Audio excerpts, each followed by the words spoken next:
모닝 인사이트 시간입니다. 요일별로 전문가들의 시각 들어보고 있는데요. 목요일인 오늘은 산업에 대한 이야기 한번 해보겠습니다. 함께 해주실 분은요. 유진투자증권의 양승유 연구원님 모셨습니다. 연구원님 안녕하세요. 안녕하세요. 네, 저희 오늘 항공과 관련된 섹터들 이야기 좀 해보도록 하겠습니다. 일단 항공 섹터 3분기 실적부터 좀 궁금한데요. 전망들이 어떻게 나올까요? 일단은 아직 항공사들 실적이 아직 안 나왔습니다. 지금 네. 에어부산을 제외하고 뭐 대한항공이나 뭐 진에어, 제주항공 같은 주요 기업들 실적은 이제 곧 나오게 될 것이라고 예상을 하고 있는데요. 네. 일단 3분기의 전체적인 그런 항공업의 흐름들을 지켜보게 되면은 3분기는 워낙 이제 성수기로 많이 알려져 있는 분기고 그만큼 이제 여객수도 많이 늘어났었고 상당히 좀 좋은 모습들을 이제 보였었지만은 안타깝게도 그 매크로 환경이 그렇게 좋지는 않았습니다. 뭐 네. 높은 수준의 환율 그리고 높은 수준의 유가가 계속해서 지속이 되면서 좀 이제 비용 부담에 대한 부분들이 좀 작용을 했을 거라고 저희는 생각을 하고 있고요. 네. 뭐 성수기였던 만큼 이제 실적 레벨에 대한 기대감들이 굉장히 높아졌었지만은 조금 이 부분들을 낮춰서 봐야 되지 않을까 생각을 하고 있고요. 일단은 뭐 실적 간단하게만 말씀을 드리면 대한항공 같은 경우는 이제 별도 기준으로 영업이익 5,190억 원을 기록하면서 네. 물론 이제 코로나 이전 대비해서는 훨씬 여전히 좋은 실적들을 좀 이제 저희가 기록할 것으로 예상을 하고 있고 LCC 같은 경우는 대략 한 300억에서 한 400억 정도 수준의 영업이익을 기록을 할 것 같다. 뭐 LCC는 저희가 1분기 때 워낙 뭐 700억, 800억 가량의 영업이익들을 이제 기록을 했었던 만큼 네. 3분기도 요거랑 이제 비슷하거나 아니면 조금 더 높은 수준의 이익이 나오지 않을까 이런 기대감들이 있긴 했지만은 아까 말씀드렸던 것처럼 그런 매크로 환경들 영향들 때문에 조금 이제 그 1분기보다는 이 실적 레벨은 조금 낮아질 수밖에 없을 것 같다라고 저희는 예상을 하고 있습니다. 네, 그렇군요. 그러면 지금 대형 항공사들이랑 저비용 항공사들의 실적이 좀 차이가 있는 걸까요? 아니면 비슷하게 가는 걸까요? 일단 전체적인 흐름을 보면은 FSC 대형 항공사들이 조금 좋다라고 저희는 판단을 하고 있고요. 네. 그 이유는 이미 일본이나 뭐 동남아 노선 같은 경우는 저희가 올해 1분기부터 공급이 많이 확대가 되었었고 네. 공급이 계속해서 일본이나 이쪽으로 많이 늘어났었던 만큼 공급 과잉에 대한 우려가 조금씩 뭐 아직 뭐 그걸 우려할 부분들은 아니지만은 장거리 노선 대비해서는 조금 이제 공급 환경이 치열해지고 있다라고 보고 있고요. 그만큼 이제 운임이나 이런 부분들이 네. 뭐 유럽이나 미국 노선과 같은 이제 장거리 노선 대비해서는 조금 낮아지는 영향들이 있지 않았을까라고 생각을 하고 있어서 상대적으로 뭐 장거리 쪽이 좋았던 만큼 그 부분에서 이제 잘하고 있는 대형 항공사들의 실적 방어가 조금 돋보일 수 있겠다라고 판단을 하고 있습니다. 네, 그렇군요. 일단 대형 항공사들의 실적이 조금 더 좋을 것으로 예상되는 가운데 그러면 조금 더 넘어가서 4분기쯤에는 어떤 포인트를 주목하면 좋을까요? 일단 4분기는 저희가 비수기입니다. 또 비수기고 그래서 이제 좀 어떤 부분들을 봐야 되는가를 좀 몇 가지 포인트를 좀 짚어드리려고 하는데요. 일단 첫 번째는 중국 노선 회복입니다.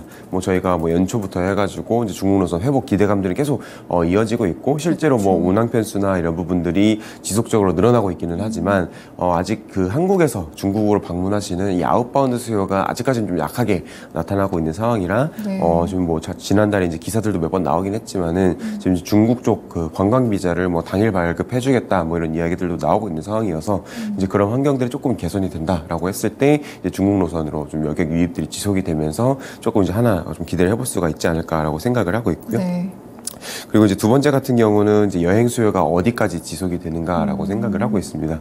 일단 3분기까지는 저희가 뭐 운항 편수, 공급이 늘어나는 것보다 여객 수가 늘어나는 것들이 좀 상회를 하면서 이 수요 강세 상황들이 지속이 되었지만은 계속 시장에서 우려가 되고 있는 건 이 수요가 언제까지 지속이 될까, 곧 이제 피크아웃이 아닌가 이런 우려들이 있긴 하지만 저희는 아직 이 피크아웃은 조금 이제 우려하기는 여전히 이르다라고 생각을 하고 있고요. 네. 저희가 코로나 이전에 그 연간 그 해외여행을 이제 저희 외국인 분들이 해외를 몇 번 가셨는가, 몇 명이 가셨는가를 좀 카운팅을 해보면은 대략 연간 2천만 명 정도가 해외를 이제 나가셨던 걸로 보고 있고요. 네.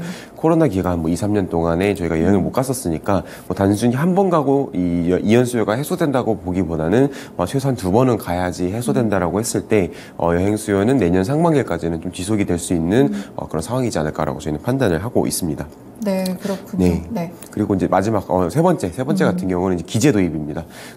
저희가 결국은 비행기가 많이 늘어나면 늘어날수록 공급이 늘어나는 부분들이 있기 때문에 또 공급이 늘어나면서 이런 수급 밸런스 때문에 운임이 하락하는 부분들이 좀 우려가 될 수가 있기는 한데 지금 뭐 항공사들 뭐 비행기들 많이 도입하겠다 계속 계획들 내세우고 있긴 하지만 올해 현재까지 그 비행기의 순수하게 늘어난 숫자 순 증가는 9대에 그치고 있습니다. 아직 뭐 코로나 기간 동안에 저희가 비행기 줄어들었던 만큼 회복이 안 되고 있는 상황이어서 최소 2025년은 되어야지 과거 수준까지는 올라갈 거다라고 생각을 하고 있기 때문에 지금 당장 이런 이제 본격적인 공급 과잉을 우려하기도 조금 이런 부분들이 있다. 그래서 4분기는 뭐 결국 이제 정리를 해서 말씀을 드리면 비수기인 만큼 뭐 여객 수요나 이런 것들이 3분기 대비해서는 조금 이제 약하게 나타날 수 있기는 하지만 2분기와 마찬가지로 이제 흑자들이 좀 이어지는 구간들은 지속이 될 것 같다 생각을 하고 있습니다. 네, 그렇군요. 일단 4분기까지 주목할 만한 포인트들을 한 3-4가지 정도로 함께 정리를 드렸는데요. 이 중국 노선의 경우에는 굉장히 뭐 풀린다 이런 이야기들이 많았는데 계속해서 좀 이연되는 이유가 어떤 게 있을까요? 일단 풀리기는 풀렸는데 저희가 그 운항 편수가 뭐 약간 저조하게 올라오고 있는 부분들은 결국 이 항공사들도 수요가 있어야지 그 운항 편수를 늘리는 부분들이 있어서 아직 그만큼 수요가 강하지는 않다라는 뜻으로 좀 저희가 볼 수 있을 것 같고 그래도 기대할 부분들은 지금 중국에서 계속해서 한국으로의 인바운드 수요들이 늘어나고 있는 상황이고 그리고 이제 미중 갈등으로 인해서 지금 미중 직항 노선이 과거 대비해서 많이 축소가 되어 있습니다. 최근에 뭐 미중 정상회담 이야기도 나오면서 조금씩 개선되면서 실제로 미중 직항 노선이 조금씩 늘어나는 부분들이 있기는 하지만 여전히 과거 대비해서는 낮은 수준이고 그러면은 이제 결국은 중국 분들이 미국 가려고 하면은 한국을 경유해서 가거나 뭐 일본을 경유해서 가는 이런 주변국들로의 환승 여객들이 유입이 될 수밖에 없어서 뭐 아까 말씀드렸던 인바운드 수요 증가 그리고 환승 여객들의 지속적인 유입 이런 부분들은 또 하나 저 기대해 볼 수 있는 포인트라고 생각을 하고 있습니다.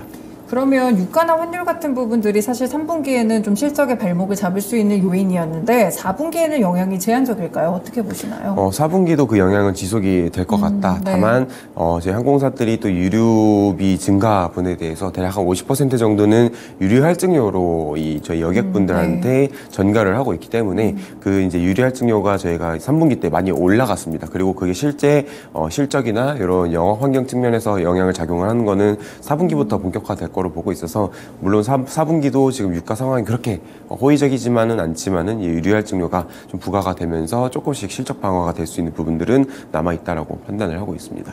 네, 그리고 중간에 또 화물 운송 부분도 말씀해 주셨는데 사실 대형 항공사 실적은 화물 쪽도 상당히 중요할 것 같은데 그럼 4분기가 성수기면은 대형 항공사 쪽으로 좀 더 좋게 이루어질 수 있을까요, 실적에서? 여전히 4분기 때까지 그런 이제 대형 항공사들 실적은 잘 방어가 될 거라고 생각을 하고 있습니다. 다만 이제 안타까운 거는 저희가 또 3분기까지가 그 장거리 노선의 성수기고 어떻게 보면 이제 4분기 날이 추워지면 추워질수록 뭐 동남아라든지 이런 이제 중단거리 노선으로의 여객 유입이 많아지기 때문에 약간 그 화물 쪽이 뭐 계절적 성수기로 해서 뭐 4분기 때 물동량도 조금 늘어나고 그리고 이제 운임도 좀 반등할 수 있는 부분들은 있긴 하지만 이 장거리 노선 쪽에서 좀 얼마만큼 저희가 방어가 되는가에 따라서 조금 그 여부는 달라질 수 있을 것 같다라고 생각을 하고 있습니다. 네, 저희 3분기 실적에 이어서 4분기 어떤 포인트들을 주목해서 살펴봐야 될지 항공주에 대한 투자 전략 전해드리고 있는데요. 사실 지금 항공 쪽에서 가장 큰 이슈가 아무래도 대한항공과 아시아나의 항공의 이제 합병일 것 같아요. 이제 오늘 오전 서울 모처에서 임시 이사회를 재개해서 화물사업 분리 매각 여부를 또 결정을 한다고 하는데 지금 이 이슈는 좀 어떤 측면에서 저희가 바라봐야 될까요? 결국은 지금 이제 대한항공 아시아나 인수 합병 기업 결합 심사가 지금 유럽이랑 미국 그리고 일본에서 진행이 되고 있는 상황이고 지금 유럽 쪽에서 계속 이런 대한항공이 만약에 아시아나 항공이 인수 합병하게 됐을 때 발생할 수 있는 그런 화물 노선에 있어서의 독점이나 아니면 여객 노선에 있어서의 그런 독과점 우려들이 지속 제기가 되고 있는 상황이고 어쨌든 지금 대한항공은 어떻게든 좀 아시아나항공을 인수를 하기 위해서 이제 그런 이제 제기되고 있는 문제들에 대해서 좀 잘 해결을 하려고 지금 노력을 하고 있는 상황이고 그 일환으로서 지금 뭐 일부 이제 여객 쪽에서는 아시아나항공이 보유하던 운항할 수 있는 권리들 슬롯을 이제 다른 저희 뭐 LCC나 이런 해외 항공사로의 그런 이제 이전을 검토를 하고 있는 상황이고 그리고 화물 측면에서는 뭐 화물을 아예 분리해서 매각하는 방안들을 고려를 하고 있는 그런 상황입니다. 이제 화물을 매각한다는 게 또 사실 말처럼 쉽지는 않은 거고 또 아시아나항공의 뭐 어느 일정 부분 매출을 차지를 하고 있는 그런 좀 중요한 사업 부분인 부분들도 있어서 있어서 이거 저희가 뭐 팔고 싶다, 매각하고 싶다라고 해서 단순히 저희가 정할 수 있는 부분들은 또 아니고 이제 그것들을 지금 오늘 또 이제 재개되는 그런 아시아나 이사회에서 결정이 될 걸로 보고 있어서 요것들이 만약에 뭐 그런 승인이 나온다라고 하면은 또 이제 대한항공은 그 승인된 그런 부분들을 이제 가지고 유럽에다가 이런 시정안들을 제출을 하게 될 거고요. 네. 그 이후에 다시 계속해서 그런 프로세스가 진행이 되는 플로우로 봐주시면 될 것 같습니다. 그러면 유럽 측에서 이번에 좀 승인을 받을 수가 있을까요? 이 이사회를 통해서? 지금 계속 노력을 하고 있는 상황이고 지금 뭐 저희가 뭐 안 하겠다 뭐 그런 시정 요구에 대해서 저희가 뭐 대응을 제대로 안 하고 있는 것들은 또 아니어서 뭐 가능성이 있다 없다 사실 저희도 예측하기는 굉장히 뭐 이런 부분들도 있긴 하지만 네. 뭐 반드시 안 될 거다라고 보기는 조금 어렵지 않나 될 가능성들도 충분히 열어놓고 볼 필요가 있겠다라고 생각을 하고 있습니다. 그럼 만약에 유럽 측에서 좀 통과가 된다고 하더라도 미국 측이랑 이제 일본의 결정이 남아있다고 하는데 미국에서 또 유럽이랑 또 별개로 자기들은 독점적으로 심사를 하겠다 이렇게 밝힌 상황이라서 이 부분도 사실 좀 리스크로 봐야 되는 걸까요? 맞습니다. 지금 뭐 일부 시장에서는 이제 유럽에서 결과가 나온다고 하면은 이제 저희가 승인이 된다고 하면은 이제 그 결과를 토대로 해서 뭐 미국도 뭐 승인을 내주지 않겠냐 이런 좀 낙관적인 이제 관측들이 있긴 하지만 물론 이제 그럴 가능성도 있지만은 결국 유럽이랑 또 미국은 다른 대륙이고 미국도 계속 여객 노선에 있어서의 그런 점유율 문제들이 제기가 과거에 되어 왔었습니다. 그래서 이 부분도 지금 동시다발적으로 진행을 하고 있습니다. 대한항공이 뭐 일부 노선들을 뭐 에어프레미아나 이런 이제 LCC 항공사로의 이전 이런 것들 검토하고 있는 걸로 지금 보도들이 나오고 있어서 뭐 계속 이제 이런 부분들도 유럽과 마찬가지로 계속 그런 해결들을 노력하면서 둘 다 좀 좋은 결과들을 이제 기대를 해봐야 되지 않을까 저는 생각을 하고 있습니다. 그럼 결론적으로 다른 이슈들이 다 지나가고 났을 때 두 항공사의 합병이 된다면 이거를 호재로 받아들여야 될까요? 어떻게 보시나요? 뭐 시장에서는 워낙 또 저희 수요자 측면에서는 만약에 대한항공이랑 아시아나가 합병돼서 이제 국내 국적사, 대형 항공사가 하나가 된다라고 하면은 이제 그런 운임이 조금 더 올라갈 수 있는 부분들도 있고 네. 어떻게 보면 좀 기피하는 부분들이 감지가 되고 있는 것 같습니다. 실제 뭐 투자 사이드에서도 만약에 저희가 아시아나항공을 인수합병을 하게 됐을 때 그런 아시아나가 가지고 있는 부채라든지 뭐 이런 부분들을 저희 대한항공이 일부 자금 투하도 해야 되고 실제로 인수합병하게 됐을 때 그런 PMI 과정에서 또 추가적인 비용이 발생할 수 있다라는 부분 측면에서는 조금 이제 그렇게 긍정적으로 받아들이지 않는 부분들도 있기는 하지만 중장기적으로 봤을 때는 지금 뭐 한국뿐만 아니라 뭐 주변에 일본, 중국, 뭐 싱가포르 등등 이 주변국들의 그런 항공 운송에 있어서의 경쟁이 굉장히 치열해지고 있습니다. 그리고 또 한국은 앞으로 계속 인구가 감소할 거고 그렇게 되면서 저희가 항공 운송업이 자연적으로 감소를 할 수밖에 없는 부분들이 있긴 하지만 이런 계속 지속 성장을 유지하기 위해서는 뭐 단순히 그런 저희 아웃바운드 내국인 수요뿐만 아니라 해외에서의 유치하는 그런 인바운드 수요 그리고 아까 말씀드렸던 뭐 환승 여객 유치 이런 것들을 지속 저희가 강화를 시켜 나가야 되는데 그러기 위해서는 노선 경쟁력을 더욱 키울 필요가 있습니다. 그래서 아시아나항공이 가지고 있는 여러 가지 일본이나 뭐 동남아, 중국 노선의 그런 경쟁력들 저희가 흡수를 하면서 조금 이제 중장기적인 성장 모멘텀들을 바라볼 수 있는 그런 이제 기대할 수 있는 부분들도 있지 않을까 예상을 하고 있습니다.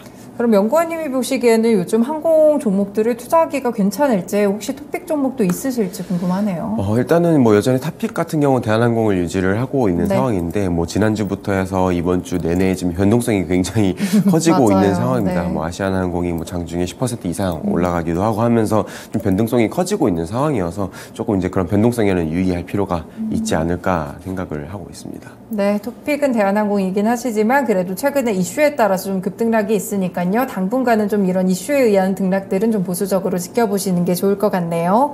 네, 이렇게 좀 항공이나 운송 쪽에서 살펴보고 있는데 저희 방산 섹터도 살짝 좀 곁들이로 질문을 드려볼게요. 이 방산 섹터는 3분기 좀 실적 예상이라든지 하반기 좀 어떻게 보실까요? 지금 방산 같은 경우는 지금 3분기 실적이 다 나왔습니다. 뭐 하나 에어로스페이스 그리고 뭐 현대로템, LIG 넥슨 등등 이제 다 실적이 나온 상황이고 뭐 대체적으로 시장 기대치에 부합하거나 아니면은 뭐 하나 에어로스페이스 같은 경우는 시장 기대치를 좀 상회를 하면서 나쁘지 않은 실적들을 좀 보여주고 있다라고 저희 판단을 하고 있고요. 지금 뭐 1, 2분기 때 좀 저조한 부분들도 있었습니다. 그리고 이제 폴란드 쪽 저희가 기대하고 있었던 뭐 2차 계약 이런 것들이 조금씩 지연이 되고 있는 상황이어서 전체적으로 그런 방산주들이 저희 상반기 그리고 지금까지 걸쳐서 조금 하락 추세들을 이어왔었지만은 요 실적도 이제 괜찮은 부분들이 확인이 되었고 그리고 4분기에도 그런 내수 방산뿐만 아니라 해외 수출들이 집중이 되는 저희가 그런 계절성이 있다라고 판단을 하고 하고 있어서 실적은 4분기에 더 좋아질 가능성들이 있다라고 보고 있고, 그리고 거기에 대해서 뭐 이제 폴란드 2차 계약도 좀 체결될 수 있는 부분들이 이제 기대가 되고 있는 상황이어서 뭐 이런 이제 실적 측면 그리고 앞으로의 수주 측면 이런 것들을 고려해 봤을 때 이런 방산 섹터 다시 한번 좀 올라갈 수 있는 부분들이 있지 않을까 예상을 하고 있습니다. 네, 역시나 좀 실적이 탄탄해야지 주가에도 반영이 되는 것 같습니다. 방산 섹터에서는 그러면 최근에도 사실 뭐 지정학적 불안감이 커지면서 중소형 종목들도 많이 올라갔는데 어떤 종목을 위주로 보는 게 좋을까요? 일단은 지금 결국은 저희가 해외 수출이 많은 그런 기업이 제일 선호가 될 수밖에 없다고 생각을 하고 있고요. 네.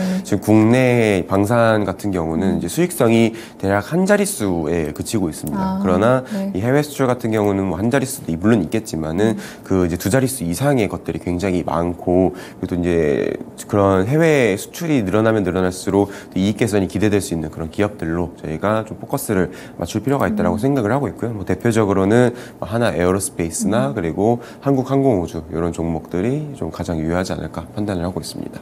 네, 알겠습니다. 오늘 운송 섹터에 대한 의견들 잘 들어봤습니다. 말씀 고맙습니다. 감사합니다. 네, 이렇게 오늘 모닝 인사이트 시간은 유진투자증권의 양승윤 연구원님과 함께 항공주들 그리고 방산 이야기까지 함께 더해서 알아봐 드렸습니다. 네, 최근에 국내 증시 좀 어려운 편이죠. 이렇게 올해더라도 탄력이 빠르게 줄어들거나 하락으로 전환되고 변동성도 굉장히 큰 상태인데요. 그래도 미국 증시에서 계속해서 긍정적인 신호들을 주고 있습니다. 특히나 또 간밤에 FOMC라든지 미국 재무부의 또 국채 발행 계획이 발표가 되면서 이 큰 이벤트들 많이 지나갔으니까요. 거래량 회복되는지 이 부분 체크해 보시면서 투자 전략 짜보시면 좋을 것 같습니다. 지금까지 다양한 투자 판단에 도움이 되는 말씀들 전해드렸는데요. 특정 종목의 상승 하락을 보장하지는 않습니다. 모닝쇼 마치겠습니다. 오늘 하루 성공 투자하시길 바라겠습니다. 고맙습니다.